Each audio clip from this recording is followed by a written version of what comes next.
Malam itu hujan turun perlahan, menyisakan suara rinai di atap seng rumah tua di pinggir desa Cikapundung. Di dalam rumah yang mulai lapuk itu, seorang pemuda bernama Radit sedang merapikan barang-barang warisan ibunya yang baru saja meninggal seminggu lalu. Radit anak satu-satunya, dan sejak kecil sudah merantau ke Jakarta. Kini, ia kembali karena ibunya meninggal sendirian di rumah warisan kakeknya, yang usianya lebih dari 100 tahun.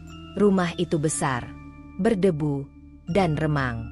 Tapi ada satu sudut yang selalu bersih. Sudut ruang tamu yang diisi kursi goyang tua yang konon dulu milik neneknya. Ibunya selalu melarang siapapun duduk di situ. Jangan pernah duduk di kursi itu, Dit. Itu tempat ibu. Begitu katanya setiap kali Radit bertanya. Namun malam itu, setelah capek membersihkan loteng, Radit menatap kursi itu lama-lama. Kursinya antik, dari kayu jati tua, dan masih kokoh. Tapi ada satu hal yang aneh.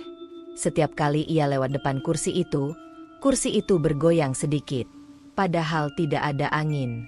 Dan malam itu, kursi itu bergoyang sendiri, perlahan tapi pasti. Radit mendekat, mencoba menahan rasa tidak nyaman. Paling kena tikus, gumamnya. Tapi ketika ia memegang sandaran kursi itu, suhu kayunya seperti es. Dingin, menusuk, membuat tangannya refleks mundur. Ia menyalakan televisi untuk mengalihkan pikiran, tapi saluran-saluran berganti sendiri. Hanya satu saluran yang bisa ditonton, saluran kosong dengan suara statis. Tapi di balik suara itu, Radit mendengar sesuatu. Suara ibu. Radit, kenapa kamu duduk di situ? Dia kaget. Dia tidak duduk di kursi itu. Dia berdiri. Tapi kursinya bergerak lebih cepat. Seperti ada yang duduk di situ dan mulai marah. Pukul 2 malam, semua lampu padam. Radit mencoba menyalakan senter, tapi baterainya habis. Ia meraba dinding untuk mencari saklar saat terdengar bunyi ketukan dari dalam dinding. 3 kali, lalu hening. Lalu bunyi goyangan kursi yang makin cepat. Di antara gelap, samar-samar, Radit melihat bayangan duduk di kursi itu. Bukan bayangan orang. Sesuatu dengan rambut putih panjang menjuntai, mengenakan daster seperti ibunya. Tapi wajahnya bukan wajah manusia.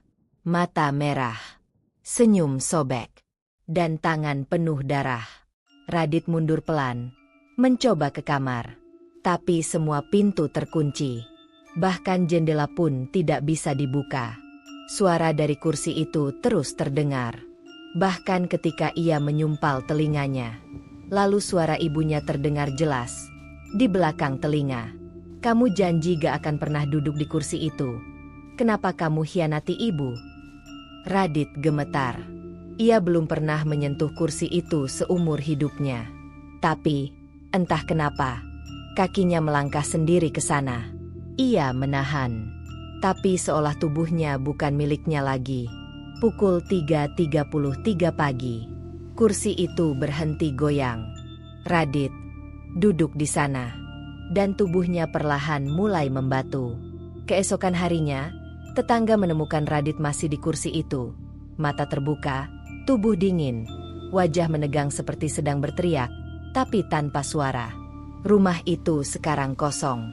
Tapi setiap malam Jumat, tetangga masih mendengar suara kayu bergoyang, disusul suara lirih seorang ibu yang menangis, dan kadang tertawa. Kursi itu bukan milik siapapun. Kursi itu milik penunggu.